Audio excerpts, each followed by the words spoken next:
अल्लाहुम्मा सल्लि अला मुहम्मद व अला आलिहि व बारिक वसल्लम। अस्सलामु अलैकुम व रहमतुल्लाहि व बरकातुहू। په دنیا کې انسانان ژوند تیری او ډیر انسانان داسې وي چې الله پاک دوی له خپل کور ورکړی وي او ډیر انسانان داسې وي چې دوی په پردو کورونو کې دوی وخت تیری زندگی پکې تیری. هر یو بنده دا غواړي چې یاره زما د خپل کور وي، زما د خپل جایداد وي، زما د خپل بینک بیلنس وي، زما د خپل ګاډی وي. هر سړی دا غواړي. انسان دا ترقي غواړي.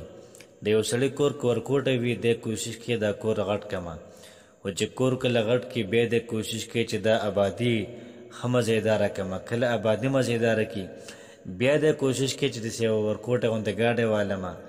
نو انسان دا روزانه په توګه باندې دا کوشش کوي چې دی مخکې لاړ شي هغه خلکه چې د هغوی خپل کورونه نشته دی او هغوی دا وایي چې یاره موږ ته الله پاک خپل کور راکړي. نو هغوی له پکار دی چې د هر مانځه نه پسه یا مالک الملک یا مالک الملک یا مالک الملک، نو دا سل پیرې د هر مانځه نه پس وی انشاءالله په څو ورځو کې به الله پاک د خپل کور مالک کی. السلام علیکم ورحمت الله وبرکاته.